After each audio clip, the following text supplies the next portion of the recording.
আমরা মনি অমাবস্যার দিন রাত্রি ভোর 4টার দিকে চান করলাম। চান করে ওখান থেকে আমরা বেরিয়ে গেলাম। খুব ভিড়। বেরিয়ে একটা রোডে উঠলাম। রোডে আসার সময় একটা ব্যারেজ ছিল, ওই ব্যারেজে আমরা চাপাচাপি মানে খুব ধাক্কা মুক্কা হতে লাগলো। আমরা কোনো রকমে পালিয়ে ওখান থেকে আমরা বেরোলাম। আমরা ছিলাম আমার ছেলেকে নিয়ে 5 জন, আমার বাড়ির 5 জনই সব বিচ্ছিন্ন হয়ে গেলাম। আমি আমার স্ত্রীকে নিয়ে আমি এক জায়গাতেই ছিলাম। স্ত্রীকে নিয়ে আমি ওখান থেকে বেরিয়ে বাস স্ট্যান্ডে আসলাম, যেখানে আমার গাড়ি রাখা ছিল। ওখানে আসলাম। ওখান থেকে ছেলেকে ফোন করছি, ছেলে কোথায়? তো বলছে কাকিমাকে পাওয়া যায় না, কাকুকে পাওয়া যায় না। আমি একাই আছি। বাবা কোথায় আছো? আমি বলছি কোনো রকমে বেরিয়েছি এখান থেকে, আমার শরীরটা খারাপ করছে। আমি বলছি তুই তাড়াতাড়ি আয় এখানে। ছেলে আমার একটা বাইকওয়ালা হেল্প করলো ওকে। ওই বাইকে চেপে আমার কাছে আসলো, গাড়ির কাছে এসে ছেলে বলল যে বাবা আমাকে কেমন লাগছে। ড্রাইভারকে বললাম যে তাড়াতাড়ি হসপিটাল নিয়ে চলো।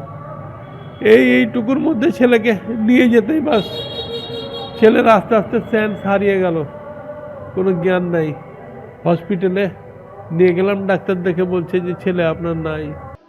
মেলা গেছিল, যাওয়ার পর ওই 7টা 7:30 নাগাদ রাত্রি ফোন করেছিল যে আমরা মেলা এবার ঢুকবো, মেলার কাছে চলে এসেছি।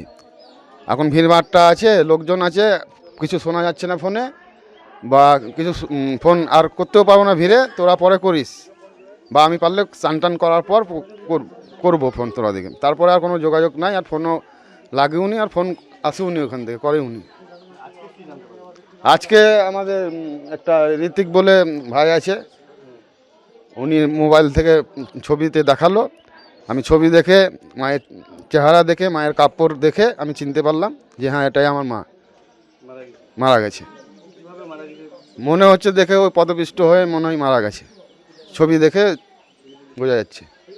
এরকম জঘন্য অবস্থায় এসছে, তার কারণ আমাদের এখানে যখন আসা হয় তারপর না কোনো আমরা ডেথ সার্টিফিকেট পেয়েছি, না কোনো প্রমাণপত্র পেয়েছি। এবার আমরা কী করে সেটাই এখন না আমাদের সাথে আজকে মানে ঈশ্বরকেই আমরা বলবো যে হ্যাঁ ছেলেটা গিয়েছিল, কীভাবে এসছে, ওইখানে যে যন্ত্রণা পেয়েছে সেটা তো বলারই কিছু নেই। আমরা সব কিছু হারালাম, আর তারপরে আমরা শুধু বিশেষ করে এই কথাটাই বলবো, আমরা একটু ন্যায্য বিচার চাই। ওইখানে যদি ব্যবস্থাপনা যদি একটু ভালো হতো, তাহলে আজকে ময়নাতদন্ত এখানে আসতো, বা কোনো একটা অথেন্টিক ডকুমেন্টস দিয়ে ওরা পাঠাতো যে হ্যাঁ আমাদের ওইখানে গেছে, তার ক্ষতিপূরণ হিসেবে যেটাই সরকার দিত সেটা কিন্তু পাওয়া যায়।